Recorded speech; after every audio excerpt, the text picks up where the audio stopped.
Komið sæl og velkomin í hádegisviðtalið hér hjá markaðnum sem sér það í dag. Hjá mér Þórður Friðjónsson, forstjóri Kauphallarna, velkomin. Takk fyrir. Ég ætla að byrja að spyrja út í þetta mál sem voru með í fréttunum hérna áðan, að tveir menn, fyrrverandi starfsmenn Kaupþings, hafa verið kærðir fyrir markaðsmisnotkun. Saksóknari segir þetta sé alvarlegt mál. Ekki óheppilegt fyrir svona fjármálamarkaðinn þegar svona mál koma upp? Jú, í raun og veru það óheppilegt þegar að svona mál kom upp á markaði. Það eins og alveg nauðsynlegt að fylgja málum þessu tagi svona fast eftir. Því að það jafnframt slæmt ef að einhver mál af þessu tagi eru á markaðnum og það ekki tekið á þeim. Og það má ekki gleyma því að á markaði geta alltaf komið upp mál af þessum toga og það eru mörg auðvitað dæmi það á öðrum mörkuðum í nálægum löndum að mál af þessum toga hafa komið upp og verið tekið á þeim. Þannig að ég vil ekki gera of mikið úr því, en aðalatriðið það að þetta fari í réttan farveg og sé tekið í föstum tökum. Mikið af þessum málum hér og í löndunum í kringum okkur heldurðu? Þetta nú ekki mjög algeng mál. Það ekki mjög algengt að leiði til sakfellingar. Það þó nokkur mál sem að hafa farið alla leið í nágrannalöndunum og ég hef ekki nákvæma statistík yfir það, en hins vegar almennt mikið eftirlit með þessu og til að mynda í Kauphöllinni hjá okkur þá erum við með mjög fullkomið rafrænt kerfi sem að það sama eins og í hinum næsta Kauphöllunum á Norðurlöndum og það fylgst mjög vel með þessu og vinnuferlið hjá okkur þannig að ef við sjáum eitthvað í kerfinu sem bendir til þess að það geti hugsanlega verið einhvers konar misnotkun að ræða, þá sendum við áfram til fjármálaeftirlits og fjármálaeftirlitið tekur síðan ákvörðun um málið og rannsakar það og eftir atvikum sendir það á næsta stig. Þeir fylgist með kannski förum aðeins yfir til ykkar í Kauphöllinni. Það fækkaði mitt félag í úrvalsvísitölunni núna í vikunni. FL Group fer og eftir standa 13 félög. Já. Og félög eru að undirbúa afskráningu og Spron og Kaupþing í sameiningarviðræðum. Hvernig orkar þetta á Kauphöllin að félögin virðast ekki vera skráð?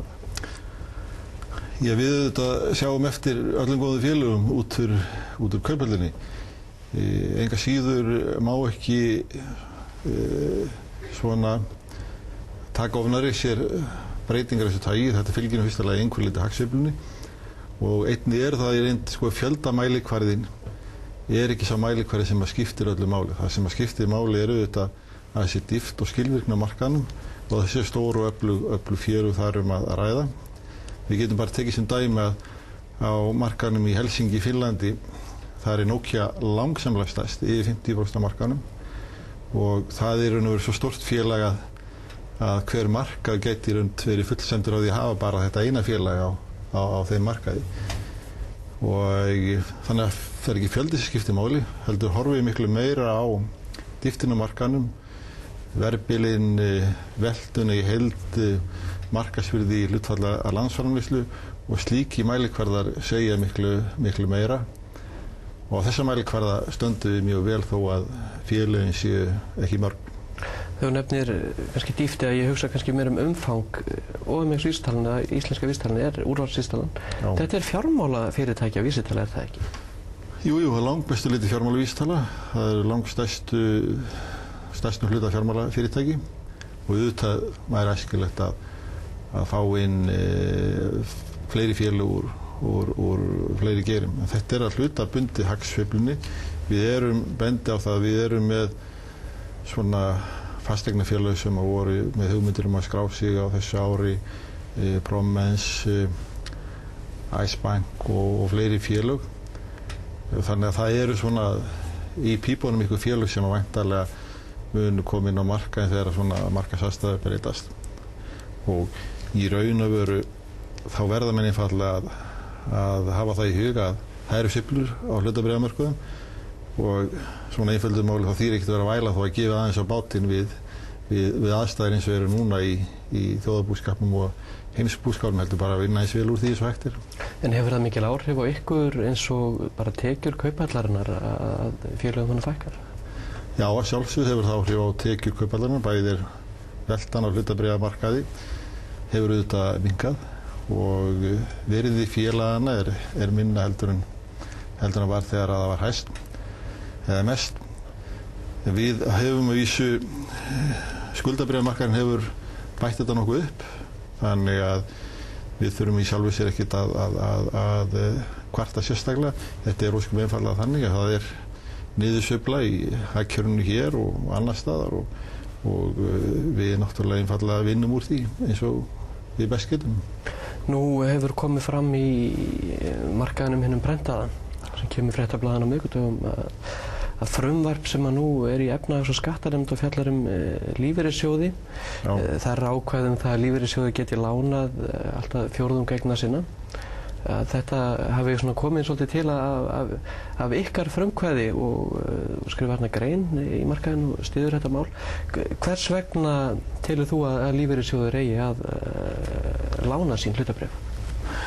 Þetta mál á sér nokkuð langa forsögu og tengist í sjálfu sér ekkert efnahagsástandinu eins og núna. Þetta einfaldlega framfaramál og þróunarmál á hlutabréfamarkaði og skuldabréfamarkaði. Við höfum einfaldlega talað fyrir því núna í mörg ár að alþjóðavæða markaðinn hér og einfaldlega móta umhverfið með þeim hætti að það sé einfaldlega sem líkast því sem annars staðar. Við höfum stigið þessi skref að fyrsta Kauphöllin seldur OMX og núna erum við í Nasdaq OMX og þar með í stærstu Kauphöll í heimi og alls staðar annars staðar þetta heimilt og lánamarkaður og verðbréfalán þau einfaldlega efla markaðinn, auka skilvirkni á markaðnum og eru þess vegna bara hluta því að skapa þessa umgjörð alþjóðlega markað á Íslandi. Þetta það sem við höfum bara verið að tala fyrir í allmörg ár og lífeyrissjóðir eiga náttúrulega mikið af bréfum og gæti orðið og annars staðar reyndi svo að lífeyrissjóðir eru mjög mikilvægir á þessum lánamörkuðum og við vitum ekki nein dæmi það að í nálægum löndum að þetta sé óheimilt, heldur eru lánamarkaðir virkir og lífeyrissjóðum heimilt að lána bréfin. Þannig að þetta bara svona hluta af því að búa til skilvirkan, öflugan markað. Nú kom fram í markaðsfréttum í gær hjá framkvæmdastjóra Samtaka fjármálafyrirtækja að það vantaði regluverk skortsölu hér. Er þetta kannski ótímabært að senda lífeyrissjóðuna út á akkurinn?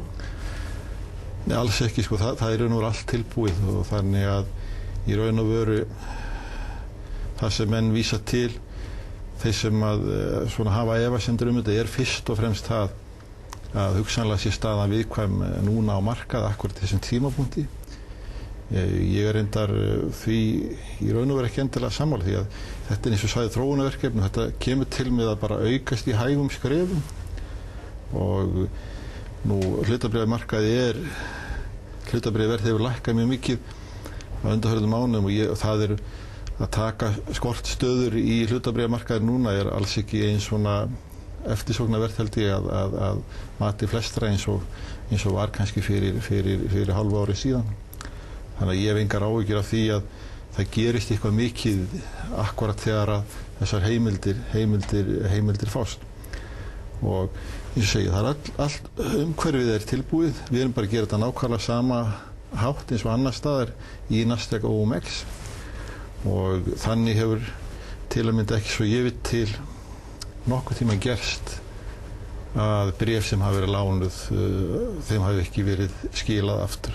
Þannig að þessi umgjörð, tryggingarákvæði mjög fastmótað og afskaplega lítil áhætta fólki inn í þessu í samanburði við aðra viðskipta áhættu.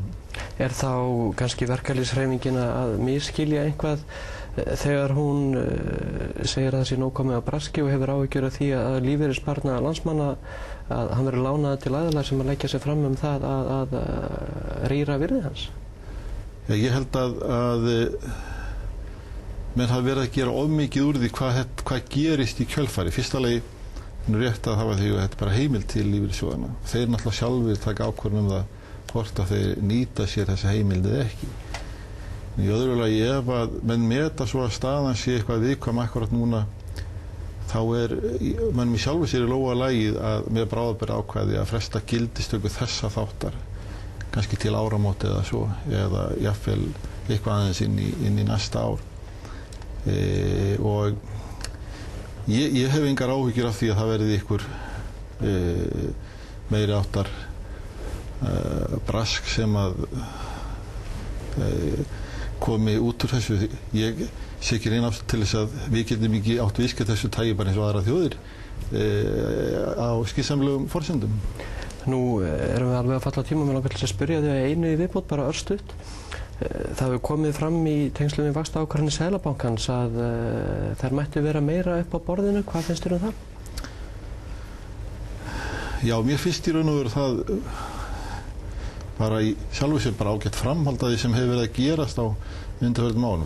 Menn hafa verið að gera þessar ákvarðanir gegnsæjar og aðgengilegar og það ætti að taka mínu viti næstu skref í þeim efnum sem fyrst. Og þetta hefur verið svona í sjálfu sér ágætt þróun í áfengum hjá Seðlabankanum yfir núna síðust ár. Menn að gera þetta með í sjálfu sér mjög svipuðum hætti og í þeim bönkum sem að standa skynsamlega staðsögð að mínu viti. Og það svona nokkur skref sem mætti taka til viðbótar, varðandi fundargerðir og fleira þess háttar. Og það finnst mér einfaldlega skynsamlegt að íhuga. Þórður Friðjónsson, forstjóri Kauphallarinnar, þakka þér kærlega fyrir komuna og við kveðjum héðan úr hádegisviðtalinu.